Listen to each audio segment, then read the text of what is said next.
నమస్కారం. శ్రీ చదివే నవలలను విని ఆనందిద్దాం. నారాయణరావు నవల 24వ భాగాన్ని ఇప్పుడు మనం విందాం. ఆంధ్ర నవకవుల కూటమి అని పెద్ద అక్షరములతో పచ్చయ్యప్ప కళాశాల సింహద్వారముపై పెద్ద అట్ట కట్టినారు. మధ్య సభామందిరమును, వేదికయు మనోహరముగా అలంకరింపబడినవి. అలంకారాది సమస్త యాజమాన్యము నారాయణరావు నెత్తిపైన పడినది. వరదరాజస్వామి వారు అధ్యక్షులు. ఆహ్వాన సంఘాధ్యక్షులు ఆంజనేయ కవి. ఆహ్వాన కార్యదర్శి నారాయణరావు. పరమేశ్వరమూర్తి, రోహిణీదేవి మొదలగు వారు ఆహ్వాన సంఘ సభ్యులు. అనేక మంది కళాశాల విద్యార్థులను ప్రోగుచేసి వారలకు ఉత్సాహం గరిపి నారాయణరావు కార్యక్రమమంతయు విచిత్రముగా ఒనగూర్చెను. కూటమి 3 రోజులు సమస్తమగు ఖర్చులకు నారాయణరావు 300 రూపాయలు చందా వేసెను. జమీందారు గారు 100 రూపాయలిచ్చిరి. నాగేశ్వరరాయలు 100, అల్లాడి కృష్ణస్వామయ్య గారు 100 రూపాయలు, ఇంకను వకీళ్ళు, షావుకార్లు మొదలైన వారందరూ చందాలు వేసినారు. సుమారు 2000 రూపాయలు ప్రోగుచేసి నారాయణరావు ఆహ్వాన సంఘం వారికిచ్చి సరళను యువకవియు భారతీ పత్రికా స్థానములో వ్రాయసకారుడగు రామలింగరావుకు కోశాధిపతులను చేసి జాగ్రత్త అని వారికప్పగించినాడు. సమయములో సమయమని చిత్రకళా ప్రదర్శనము, కవుల ఛాయాచిత్ర ప్రదర్శనము, నవీన కవుల ముద్రిత అముద్రిత గ్రంథముల ప్రదర్శనము ఏర్పాటు చేసెను. చిత్రకళాది ప్రదర్శనమునకు కళాహృదయుడగు కజిన్సు పండితుని నేతగా ఆహ్వానించెను. ధనాభావముచే సభలకు రాజాలరని ఎంచిన కవులకు రాను పోను ఖర్చులియ్యబడునని తెలియజేయుచు తానే తన స్వంతములో నుంచి ధనమును పంపినాడు. ఆహ్వానములు అచ్చువేయించినారు. కార్యక్రమము ముద్రించినారు. ధనము లోటగునేమో, తనకు మించిన ఖర్చు తగులు బాటగునేమో అని యువకుల కొందరిని నాటకమాడ ఏర్పరిచినాడు. చిత్రకళా ప్రదర్శనమునకు దేశ చిత్రకారులకు ఆహ్వానములంపినారు. శాంతినికేతనము నుండి నందలాలు గారు, కలకత్తా నుండి అవనీంద్రనాథ ఠాకూర్ గారు, లక్నో నుండి అసితకుమార హవల్దారు గారు, పంజాబ్ నుండి అబ్దుల్ రెహమాన్ చౌకుతాయి గారు, బరోడా నుండి ప్రమోదకుమార చటోపాధ్యాయులు, మైసూరు నుండి వెంకటప్ప గారు, బొంబాయి నుండి సోలోమాను గారు, అహ్మదాబాదు నుండి కనూ దేశాయి గారు, మణిభూషణ గుప్త గారు, మజుందారు, సుధాంశు చౌదరి, దేవీప్రసాదరాయి చౌదరి గారలు మొదలగు వారలు. ఆంధ్రదేశంలో రాన్మహేంద్రవరము నుండి వరదా వెంకటరత్నం గారు, శ్రీమతి దిగుమతి బుచ్చి కృష్ణమ్మ గారు, చామకూర భాష్యకార్లు గారు, భీమవరము నుండి అంకాల సుబ్బారావు గారు, గ్రంథి శేషారావు గారు, తంగెళ్ళమూడి వెంకట సుబ్బారావు గారు, గుంటూరు నుండి గుర్రం మల్లయ్య గారు, అనిశెట్టి సుబ్బారావు గారు, చెన్నపురి నుండి కవితా రామమోహన శాస్త్రి గారు, కేశవరావు గారు, గుజరాత్ నుండి కవిత ఆనంద మోహన శాస్త్రి గారు, విశాఖపట్టణం నుండి తలిశెట్టి రామారావు గారు, కాకినాడ నుండి చామకూర సత్యనారాయణ గారు, నరసాపురం నుండి చెన్నా శేషగిరిరావు గారు, ఏలూరు నుండి చండ్రపట్ల బాపిరాజు, రామారావు గారులు, పెనుగొండ నుండి వెంకట్రావు గారు, ఇంకను బాలచిత్రకారులు తమ తమ చిత్రములను ప్రదర్శనమునకు పంపిరి. ఆహ్వానములు అంగీకరించి ఆంధ్రదేశ వివిధ మండలాల నుండి రాయప్రోలు వారు, విశ్వనాథ వారు, తల్లావజ్జుల వారు, కురువంటి గారు, దేవులపల్లి వారు, వేదుల వారు, నండూరి వారు, కాటూరి వారు, మాధవ పెద్దివారు, దువ్వూరి వారు, పింగళి వారు, మునిమాణిక్యులు, కవిరాజులు, మొక్కపాటివారు, నోరివారు, నాగేంద్రరాయలు, చింతావారు, పంచాగ్నుల వారు, కరణం వారు, కోలవెన్నువారు, మల్లంపల్లి వారు, తుమ్మలవారు, భావరాజువారు, కవికొండలవారు, మల్లాదివారు, పువ్వాడవారు, త్రిపురారి భట్లవారు అనేకులు సభలను అలంకరించినారు. పచ్చయ్యప్ప కళాశాల భవనములో కవుల సభలు జరిగినవి.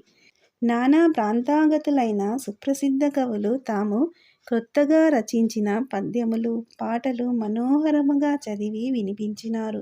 సాయంకాలముల గోఖలే భవనమున గొప్ప ఉపన్యాసములనిచ్చినారు. ఉత్తమ గాయకులు సంగీతము పాడి వినిపించిరి. ఒకనాడు కూచిపూడి వారి భాగవత ప్రదర్శనము, ఒకనాడు జంగం కథ, దేశీనాట్యములు మున్నగు వినోదములు ప్రదర్శింపబడినవి. రసజ్ఞులు, విమర్శకులు కవితా విషయములను గూర్చి చక్కని ఉపన్యాసములు చేసిరి. ఒకనాడు శ్యామసుందరీదేవి చెల్లెండ్రతో పాట కచేరీ చేసి సభ్యులను ఆనందమున ఓలలాడించినది. ఆ సమయమున నారాయణరావు ఫిడేలుతో వారిని అనుసరించెను. పరమేశ్వరుడు తాను రచించిన ఏలపాటలు సహజ మధురతాపూర్ణ స్వరమున సాభినయముగా పాడి వినిపించెను. అతిథులందరకు హిందూ యువజన సమాజ భవనమున ముప్పొద్దుల షడ్రసోపేత భోజనములు, ఫలహారములు అమర్చిరి. అధ్యక్షుల వారు మధురముగా గంభీరముగా ఉపన్యాసము గావించిరి. కవిత్వము జీవితమూలము కదిపి రావలెను. పైనుంచి తెచ్చిన అలంకారము కారాదు. కవి బ్రతుకులో భాగమై అది మొలకెత్తవలెను. ఈ రీతి వారు గంగా ప్రవాహము వోలే సముద్ర కెరటముల రీతి ఉపన్యాసములు ఇచ్చినారు. భావకవిత్వము అనుమాట పనికిరాదన్నారు కొందరు. భావము లేని కవిత్వం ఏది? ఆ పదము తప్పక తీసివేయుడని ఉపదేశించిరి. కానీ భావమన అర్థము కాదు, రసస్వరూపమైన భావమే సరి అయిన పదమనియు, భావమన హృదయము మనస్సు అనియు, భావజ్ఞుడ అర్థమును గోచరింపజేయుననియు, కవి జీవితమును ప్రతిఫలింపచేసుకొన్న కావ్యము భావకవిత్వమని కొందరు వాదించిరి. అందరూ భావకవిత్వమన్న కవియే నాయకుడైన కవిత్వమనిరి. ఇరువురు భారత భాగవతములు పూర్ణ కవిత్వం కాదన్నారు. సంస్కృతం నుండి ఆంధ్రీకరణ చేసినంత మాత్రాన అది కవిత్వమా అనిరి. కానీ ఆ ఇరువురను ఖండించి మనల మనమెంత మెచ్చుకొనుచున్నను. భారత భాగవతాది మహాగ్రంథకర్తల అవతారమూర్తులని పూజింపవలెనన్నారందరూ. పాటలు వ్రాయవచ్చునన్నారు. పాటలను కవిత్వమని ఒప్పుకొన్నారు. ఇక ఎట్టి భాష ఉపయోగించవలెనన్న ప్రశ్న వచ్చినది. వ్యాకరణయుక్తముగు భాష ఉపయోగించదలిచిన వారు పద్యములకు, పాటలకు ఉపయోగించవచ్చుననియు, వచన గ్రంథములకు తప్పక వ్యవహారికమే ఉత్తమమనియు వచించినారు. పరమేశ్వరుడిట్లు వాదించినాడు. భాష పెరుగుతుంది. భాష కూడా ఒక వ్యక్తి.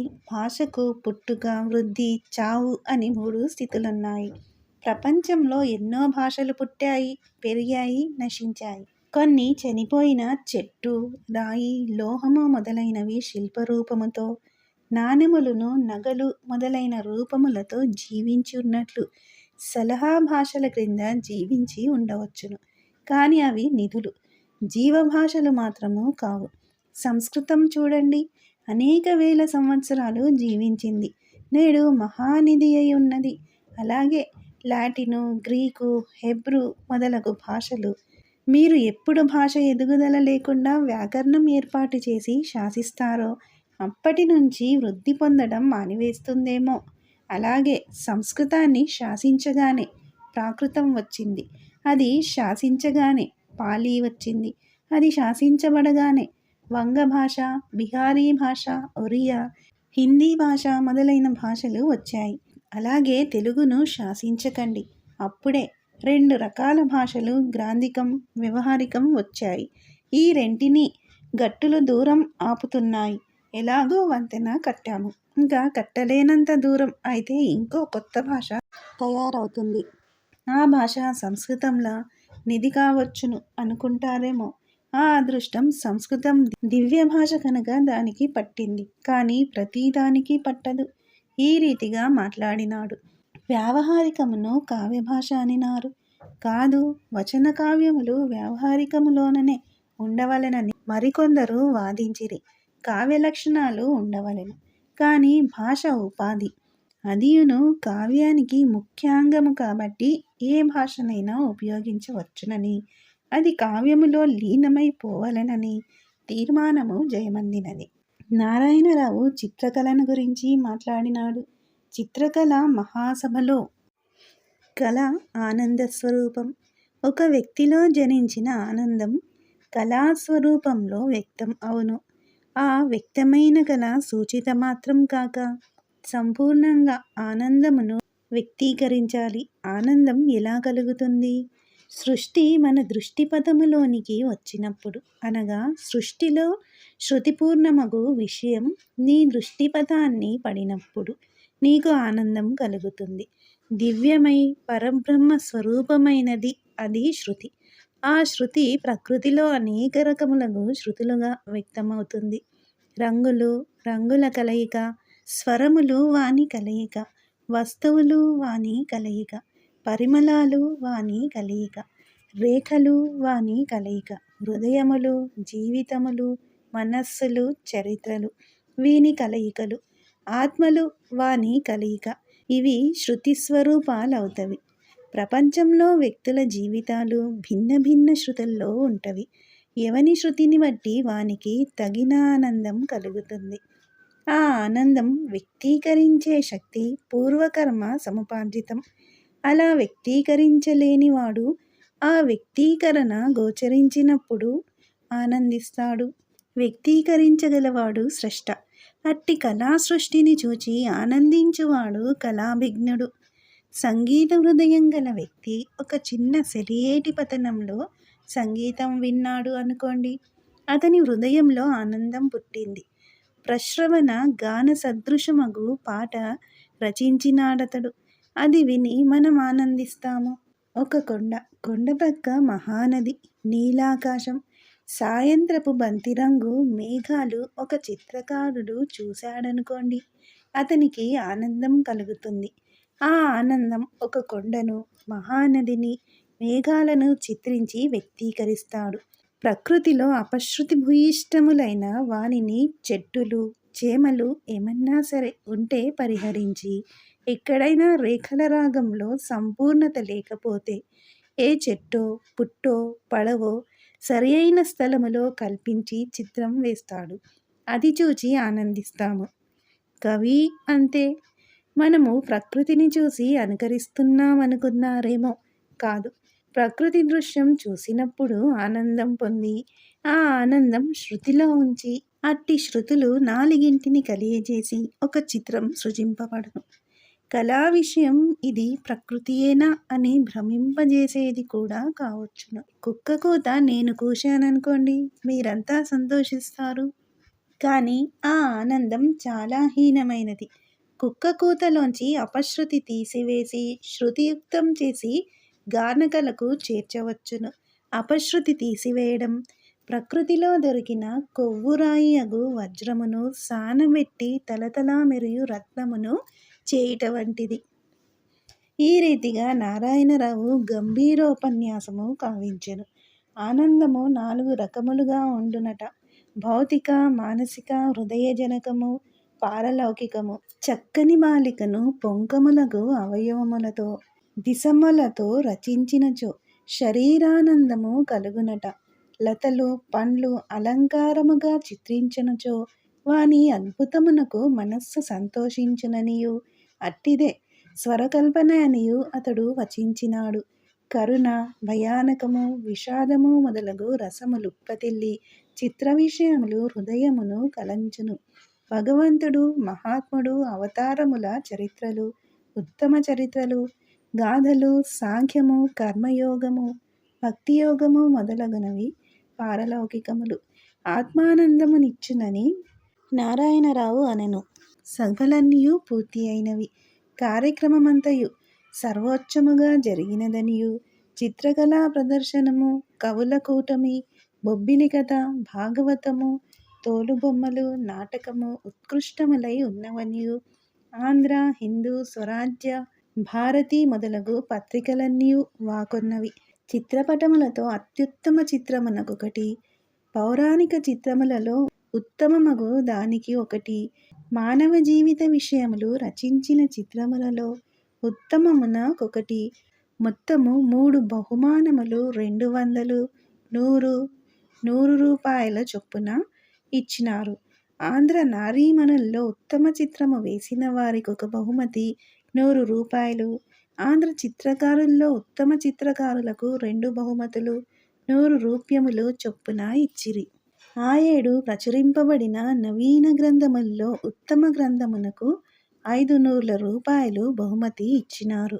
ఉత్తమ కథానికమునకు 200, ఉత్తమ పద్యకావ్యమునకు 200, ఉత్తమ గీతికా కావ్యమునకు 200 తిలరూపములుగా బహుమతులు ఇచ్చినారు. 2వ తరగతి బహుమతులుగా వెండి పెట్టెలు, బంగారు పతకాలు, వెండి గిన్నెలు, 500 రూపికల ఖరీదు గలవి అర్పించినారు. నవీన కవుల ఛాయాచిత్రములు, వారి వారి కవిత్వముల్లో ఒక్కొక్క పాటతో గాని పద్యముతో గాని చేర్చి ఒక గ్రంథము ప్రచురించుటకు నారాయణరావు ఏర్పాటు చేసెను. నాటకమునకు 1900 రూపాయలు వచ్చినవి.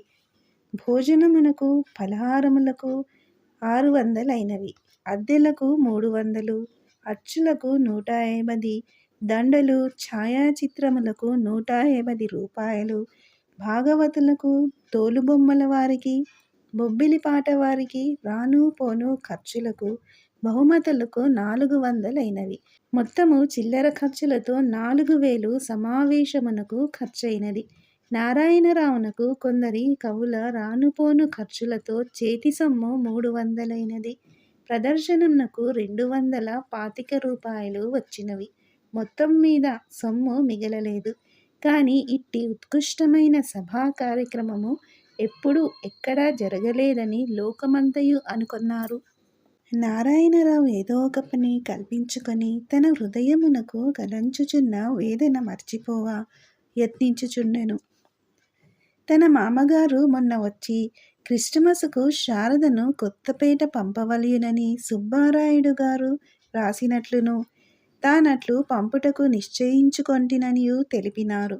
శారదను కొత్తపేట నుండి తాను చెన్నపురి తీసుకొని రావలయునట. ఆమె పరీక్షకు వెళ్ళుచుండుటచే తానామెకు పాఠములు బోధింపవలయునట. ఆమె మదరాసులో చదివి రాజమహేంద్రవరములో జరుగు పరీక్షకు 1929 మార్చి నెలలో వెడలునట. తన మామగారు తీసుకొని వెళ్ళుదురట. ఆమెతో ఎట్లు తాను కలిసియుండుట, పొలిమీద పుట్రానునట్ల ఆమెకు గురువై బోధించుట, ఇంతకు ఆ బాలిక ఒప్పుకొనునా? తండ్రి మాట అన్నా తప్పదు కాబోలు. ఆమెయే తల్లితోడు చెప్పి ఈ మార్గం ఏర్పరిచినదేమో. అంత అదృష్టమా? అది మామగారి ఆలోచనయే అగును. తప్పదు. తమ ఇద్దరి వైఖరియూ తెలిసి ఇట్లాచరించలేదు కదా. తనపై ఇంత ప్రేమ ఏలనో మామగారికి. ఆయన అమృతమూర్తి. దివ్య సౌందర్య గాత్రయగు ఆ బాలిక ఇట్లా ఆచరించినదేమి? ఆమె దుష్టహృదయ కాలేదు కదా. ఛీ, తానెంత దుర్మార్గుడో. పవిత్ర చరిత్రలగు భారత నారీమణుల్లో ఒకరితనై తుచ్చుడగు పురుషుడనుమానింప తగడు. తన అంతరాత్మ ఆ బాలిక పవిత్ర చరిత్ర అని పాటలు పాడుకొన్నదే. పోనిమ్ము. తన ప్రేమయంతా గంభీరమై నిర్మలమై ప్రవహించుచుండ తన చిన్నారి భార్య, తన ప్రేమమందిర పూజాపీఠస్థదేవి తన్ను తిరిగి ప్రేమింపదా? ఆ బాలికను ప్రేమచే ముంచివేచి ఆమెను తన హృదయ కమలమున కమలాబాల నునర్చుకొనవలయును. ఆమె హృదయం నొవ్వకుండా సంచరించగలనా? మేమిద్దరము ఇచ్చట ఈ సముద్రం ఒడ్డున ఉండిపోగలమా? నీకు నాకు జోడు అయితే మల్లెపూలు తెప్పగట్టి తెప్పమీద తేలిపోదాం పదరా అన్నట్టు ఆ దివ్య ప్రణయాన్ని తెప్పగట్టి తేలిపోలేమా? అతని కన్నుల నీరు తిరిగినది. తన ప్రేమ అవ్యాజమేనా అని నారాయణరావు హృదయములో ప్రశ్నించుకున్నాడు. ప్రేమలేని పశువు కన్నా తుచ్చ కామియగు మానవుడు మేలని వివేకానందుడు అన్నాడే. కలంకపూర్ణమగు ప్రేమనైనా ఎరిగిన వ్యక్తియే ఏనాటికైనా భక్తి నెరుంగగలడని కదా వివేకానంద మహర్షి అనినది. కావున సకామమగు ప్రేమయు యుక్తమేనని అర్థమిచ్చును కదా. తుదకివి అన్నియు ఈశ్వర ప్రేమగా పరిణమించి చరితార్థములగునని నారాయణుడు భావించుకున్నాడు. భార్య ఎట్లునో తనతో సంసారమునకు ఇచ్చగించుటలేను కదా. అవకాశము దొరికినందుకు దాని సమయముననే అన్నియూ వదిలి ఏ ఋషికేశమునకో ఏ హిమాలయ నగశ్రేణికో పోయి అచ్చట గురుమహారాజును వెదికి జ్ఞాన విద్య నేర్చుకొని ఏల తపస్సు చేయకూడదు. ఏనాటికైనా ఏ జన్మమునకైనా ఆ మార్గమునే వెదకవలయును కదా. క్షణికమై అనిత్యమైన ఈ నీచపు బ్రతుకుకు ఎలా వదలలేము. రాళ్లను గాలికన్నా తేలిక చేసి ఆకాశమున ఎగురువేయుట ఎట్టిదో ఈ జన్మమును తరింపచేయు ప్రయత్నమట్టిది. తానంతటి అదృష్టవంతుడా? ఛీ, తన దురదృష్టపు జీవితమునకు వెలుగు పొడచూపు మార్గము గోచరించినను దానిననుసరించు ధైర్యము చాలకున్నదే. రామచంద్ర భక్తపరాయణ, నీదే భారము.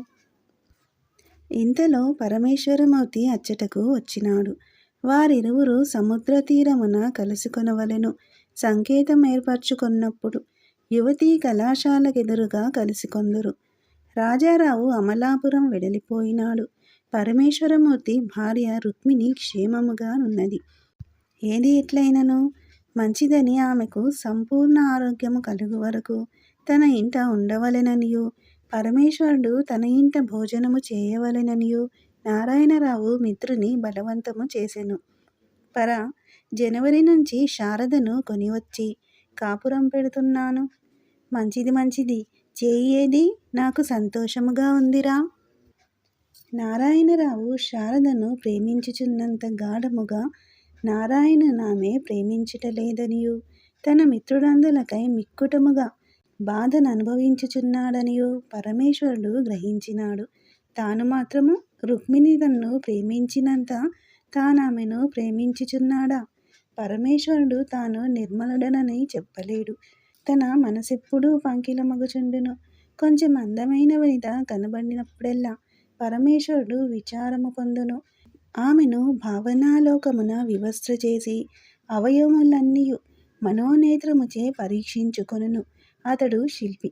రుక్మిణి కురూపి కానే కాదు, దివ్య సౌందర్యవతియూ కాదు. ఒక్కొక్కప్పుడు ఆమె సౌందర్యము ఉత్తమముగా కనపట్టును. భర్త కిసుమంత కోపము రానీయదు. సంసారము చేయుటలో కొద్దిలో కొండలు చూపగలదు. ఆమె పొదుపరి, కాని అనవసరమగు ఖర్చు చేయకుండుటలోనే ఆ పొదుపు. భర్త తెచ్చిన ధనములో షడ్రసోపేతమగు భోజనము, గృహాలంకారములు పోను ధనము మిగిల్చి, భర్త స్వంత ఖర్చులకు 10 రూపాయలు నెలకిచ్చి, నెలకు 15 సేవింగ్స్ బ్యాంకులో ధనము నిలువ చేయును. భార్య ఎదుటనున్నచో పరమేశ్వరుని కామెయే మనోజ్ఞానమూర్తి వలె గోచరించును. పరమేశ్వరు మోహము మహానిలక్షుభిత సముద్రము వంటిది. అప్పుడు అతని భార్య ఆనందములో కరిగిపోయి అతనిలో ఐక్యమైపోవును. రుక్మిణికి సూర్యకాంతమునకు ప్రాణస్నేహము కుదిరినది. వదినా, నీకు చిన్న పాపాయి పుట్టినప్పుడు నన్ను రోజు ఎత్తుకొనిస్తావా? నేనేమో నీళ్లు పోస్తా. ఒగ్గు పట్టడం నా చేత కాదు. అక్కయ్యల పిల్లలని నేనే ఎప్పుడూ ఆడించేది. పరమేశ్వరం అన్నయ్యకి మా చిన్నన్నయ్యకి చంటి బిడ్డలన్న అంత ప్రేమ ఏమిటి వదినా? రుక్మిణికి రాబోవు ఆనంద స్మృతి కన్నీరై ప్రవహింప మోము ప్రఫుల్లమై వెలుగా సూర్యకాంతమును తన హృదయమునకు హత్తుకొని ఆ బాల నుదురు ముద్దిడుకొన్నది. పరమేశ్వరుడు తన చుట్టములలో ఇరువురు యువతులతో కొంచెము అనుమానము పడవలసిన రీతి సంచరించినట్లు తన భార్యకు తోచినది. అప్పుడు రుక్మిణి పడిన బాధ వర్ణనాతీతము. పరమేశ్వరుడది గ్రహించినాడు. భార్య కడకు పోయి ఆమె పాదములపై తన మోము నుంచి కన్నీటిచే వానిని తడిపినాడు. నిజముగా ఒక బాలికతో అతడు 2-3 సారలు ఆవేశపూర్ణము భయంకరములకు కలయికననుభవించి అధోలోకమున పడినాడు. ఆమె భర్త మోటువాడు. ఆ బాలిక భర్త ఎడ హృదయమున అసహ్యించుకొనుచుండియు తెచ్చిపెట్టుకొనిన హసముచే మోము వైవర్ణము చెంద అతనితో కాపురము చేయుచున్నది. చిన్నతనము నుండి పరమేశ్వరుని ప్రేమించింది. ఆమె పరమేశ్వరునిపై తనకు తమి ఉన్నదని భావము ప్రకటన చేయుచుండినది. ఆ బాల చక్కని అవయవస్ఫుటత్వము కలిగి అందముగా నుండును. పరమేశ్వరుడు పంకిల జీవితుడైనాడు ఆమెతో. పరమేశ్వరుడు సంపూర్ణముగా అధోలోపవాసి కాకుండా అతని రక్షించునది సౌందర్య పిపాసాపూర్ణమగు అతని హృదయమే. అందమైన వనిత కానిచో అతనికి మనస్సు చలించదు. ఆ వనిత చుట్టూనున్న విషయములు అందమైనవి కావలెను, భావమునైన అపశృతి కానరాకూడదు. కావుననే అతడు ఒక్క బాలతో మాత్రము భౌతికానందం అనుభవించినాడు. ఆ సంతోషము పంకిలమైనదను అపశృతియే అతని కలంచివేయ అచ్చటి నుండి పరనారీ సాంగత్యము సంపూర్ణముగా మానినాడు. రోహిణీదేవితో అతడు స్నేహము చేయుటకు వీలు కలిగినప్పుడు ఆ బాలికకు తన హృదయము సమర్పించుకొన్నాడు. రోహిణీదేవియు పరమేశ్వరుడన్న హృదయాంతరమున కలిగి పోవునది. అతని మాటలామెకు మైమరుపు కలిగించును, హృదయములో మధురిమలు ప్రవహించును. అతని కోర్కెయు ఆమె కవగతమైనది, ఆమె భయమును చెందినది, పరవశయు అయినది. ఇట్టి యశోవంతుడాతని ప్రేమనంతయు తన పాదాలకడ ధారపోయుచున్నాడన్న మోదమామెను కరిగించి వేసినది. వీలైనప్పుడెల్లా అతని ఒంటిగా కలుసుకొనినది. అక్కగారు వైద్య విద్యాలయమునకో వైద్యశాలకో పోయినప్పుడు తన స్నేహితుడగు నారాయణరావు రాకుండా పరమేశ్వరుడొక్కడే వచ్చువాడు. కాని రోహిణి ధర్మహృదయ. అతడు వివాహితుడు, భార్యతో సుఖముగా కాపురము సేయుచున్నాడు. తాను అవివాహిత. కావున పరమేశ్వరుని గీత దాటి రానివ్వకూడదని దృఢనిశ్చయమై ఆనాటి నుండియు నిర్మలమగు ధైర్యముతో అతని ప్రేమయు పూజను గైకొని ఆనందించునది. అట్టి ప్రేమను పెరగనిచ్చినచో తామిరువురు కూడా గీచుకున్న గీతలు దాటి పరవశులై ఐక్యమై పోవలసి వచ్చునేమో అన్న భయమామెకు కలగలేదు. పరమేశ్వరునకు ఆమె అభిప్రాయము తెలిసి అతి జాగ్రత్తగానే ఉండెను. ఆశా ప్రవాహములోనికే తానతివేగమున లాగుకొని పోబడుచున్నానని అతడు గ్రహింపలేదు. నారాయణరావు, పరమేశ్వరమూర్తి, శ్యామసుందరీదేవి, రోహిణీదేవి కవుల కూటమిని గూర్చి సముద్రపు ఒడ్డున మాట్లాడుకొన్నారు. ఇప్పుడిప్పుడు వచ్చు యువ కవులలో ఇంకనూ స్వతంత్రము చూపువారున్నారు. మొత్తము మీద ఆంధ్రదేశంలోని నేటి కవిత్వము ప్రేమతో నిండి నీరసత్వములోనికి దిగినదని ఒక కళాభిజ్ఞుడు భారతిలో వరుసగా 4 వ్యాసములు వ్రాసి యువ కవులనందరినీ ఎత్తిపొడిచినాడు. వేషములో ఆడుతనము కనబడినట్లు కవిత్వములోనూ ఆడుతనమే కనబడుచున్నదట ఆయనకు. మొన్న కలిగిన కవుల కూటమి వంటివి జరగవలెననియే అభిప్రాయమట.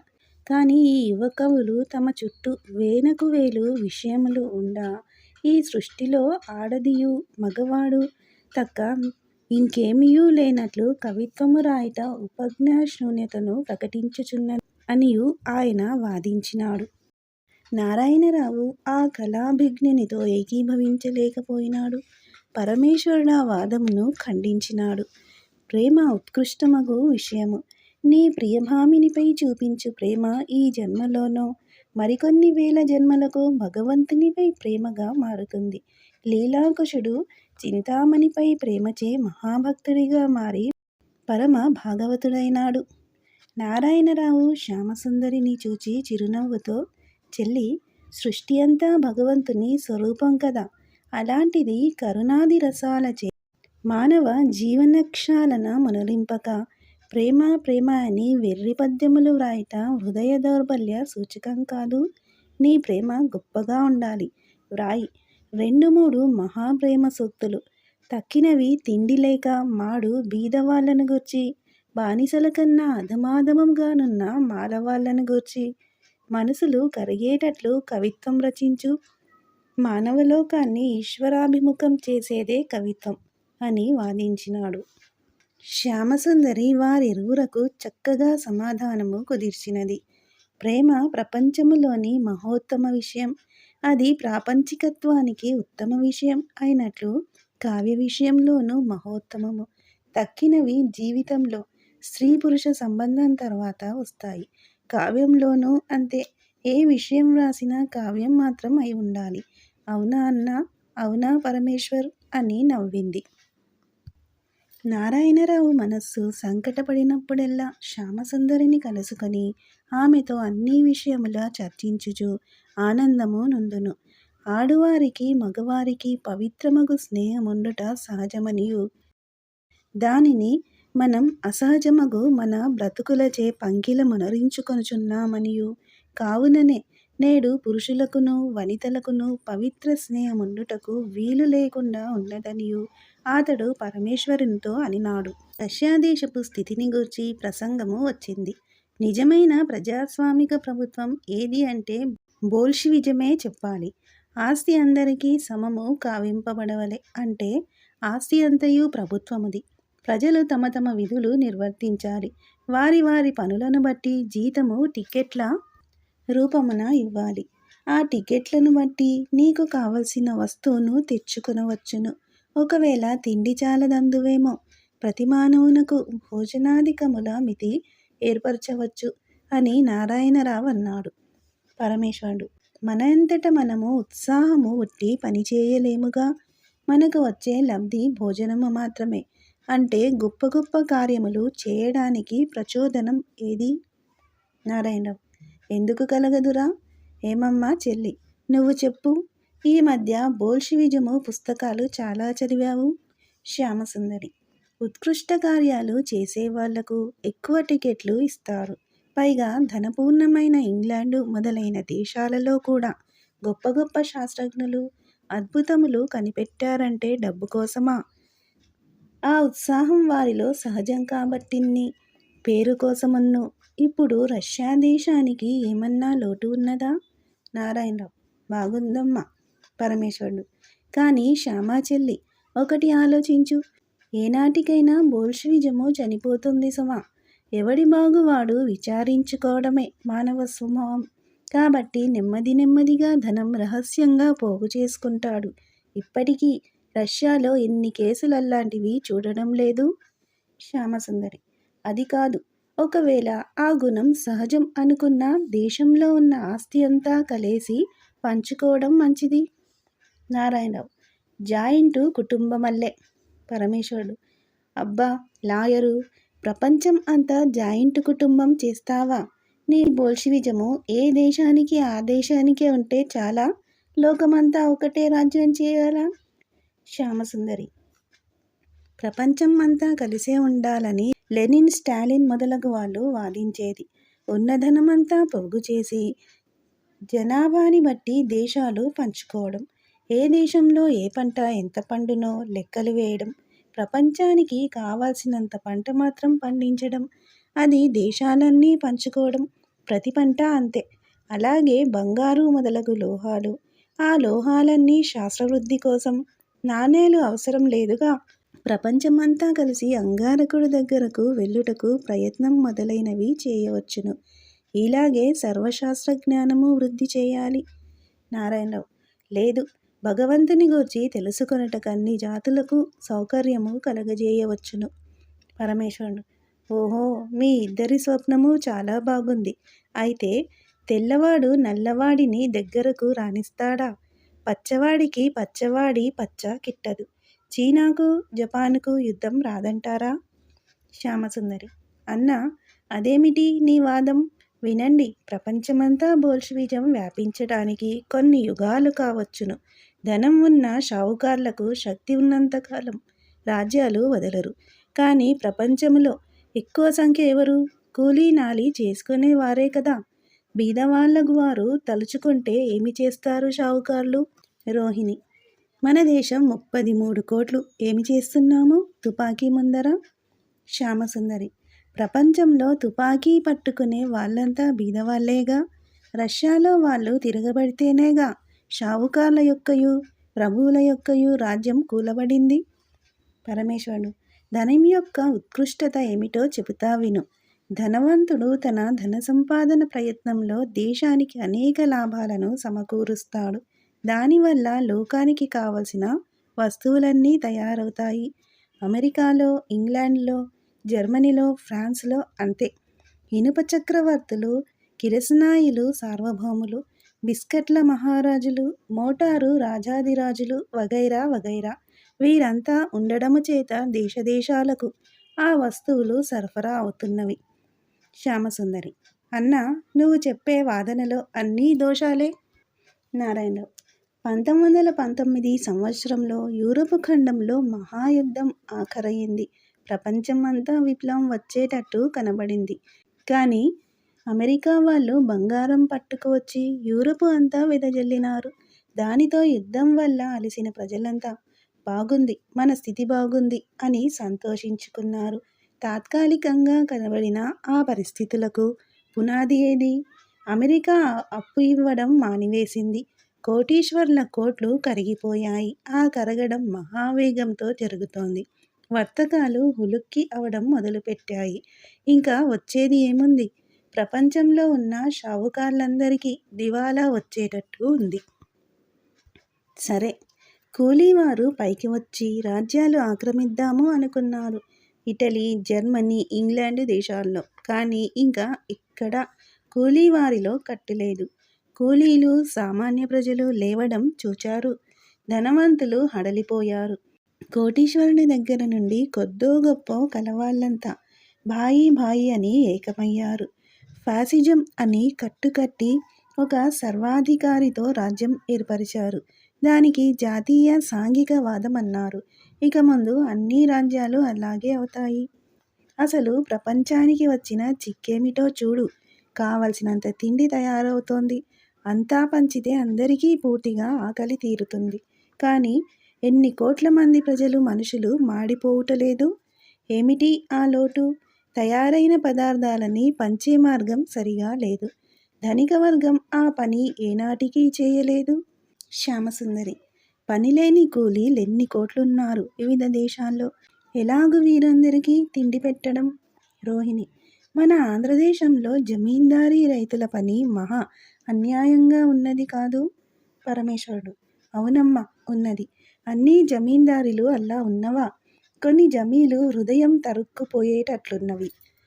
నారాయణరావు: 1908వ సంవత్సరమునకు పూర్వమే రైతులను బలవంతం చేసి ఎక్కువ శిస్తు ఏర్పరచుకొని ముచ్చలికాలు వ్రాయించుకున్నారు. కొన్ని చోట్ల 30 రూపాయల శిస్తు నేను ఎరుగుదును. ఎన్ని వేల మంది రైతులు దివాలాలు తీశారు. మా అత్తగారి మేనల్లుడొక జమీందారు. ఆయన జమీ ఎంత కంగాలిగా ఉండాలో అంత ఇదిగా ఉన్నది. ఎంతమందో రైతులు బాకీలు చెల్లించలేక జైళ్లలో ఉన్నారు. కొందరి భూములాఖరయ్యాయి. కొందరు దివాలాలు దాఖలు చేసినారు. చెంతనే ఉన్న రైతువారీ గ్రామాల స్థితి ఇంతకంటే నయం. ఈ జమీందారుల పూర్వీకుల కాలంలో శిస్తులు ఇంత అన్యాయంగా ఉండేవి కావు. పరమేశ్వరుడు: కొన్ని జమీందారీలలో ఇనాం, మొఖాసా గ్రామాలలో పంటలు పండని రోజులలో, ధనం చిక్కు వచ్చిన రోజుల్లో శిస్తు తగ్గించి పుచ్చుకోరేమి? జమీందారు రైతులకు తండ్రి. కానీ తన తండ్రిత్వము తిండిత్వములోకి దింపాడు. రోహిణి: కొందరు జమీందారులు రైతులంటే పడి చచ్చిపోతారు. వాళ్ళ బాగే తమ బాగని చూచుకుంటున్నారు. మా తండ్రిగారి స్నేహితుడొకడున్నాడు అలాంటి ఆయన. పరమేశ్వరుడు: నారాయణరావు మామగారు? ఆయన జమీ చూస్తే ముచ్చటైపోయినది. ఆంధ్ర విశ్వవిద్యాలయానికి ఏబది వేలిచ్చారు. పంట పండని రైతును బాధ పెట్టరు. సర్వేలు చేయించుకున్నారు. ఎప్పటికప్పుడు రైతులకు ప్రభుత్వం వారిచ్చినట్లు పట్టాలు ఇచ్చారు. జమీందారీ ఉద్యోగులు లంచాలు తినకుండా నారాయణరావు మామగారు స్వయముగా ప్రజలను తనిఖీ చేస్తూ ఉంటారు. ఆయనకు చేతులెత్తి మొక్కని రైతులేడు. శ్యామసుందరి: అవును, విన్నాము అన్న నారాయణరావు. మా చిన్న వదినను ఎప్పుడు చూపించుట? చాలా అందమైన బాలిక అని ఈ అన్నయ్య చెప్పినాడు. పరమేశ్వరుడు: రేపు క్రిస్టమస్ పండుగ వెళ్ళిన తర్వాత ఇక్కడికి కాపురానికి తీసుకొని వస్తున్నాడు. రోహిణి: ఏమిటన్నా చెప్పావు కావు? నారాయణరావు: చెబుదామనుకున్నాను. సరి, పరమం చెప్పేశాడు. ఇంతలో మంగపతిరావు వచ్చుటకు వచ్చినాడు. మంగపతిరావు నారాయణరావును చూచి చిరునవ్వు నవ్వి లోనికి పోయినాడు. మంగపతిరావు గాంధీగారి అహింసావ్రతము ఆడుదాని మతమని వాదించును. శక్తిహీనులమగు మనం ఈ అహింసావ్రతంలో పడి మరింత శక్తి పోగొట్టుకొని నశించిపోవుదుమని ఆ బాలుని వాదన. ఏమీ తెలియని కుర్రవాళ్ళు. సరి అయిన దారి చూపండి, నడుస్తాం. బాంబులు తయారు చేస్తాం, రివాల్వరులు గురి చూస్తాం, యుద్ధం చేసి రాజ్యం సంపాదిస్తాం అని వాదించారు. ఈ కుర్రవాళ్ళు సరి అయిన మార్గం లేక తప్పుదారిని పడుతున్నారు. మీరటు కుట్రకేసు చూస్తున్నాం కాదు.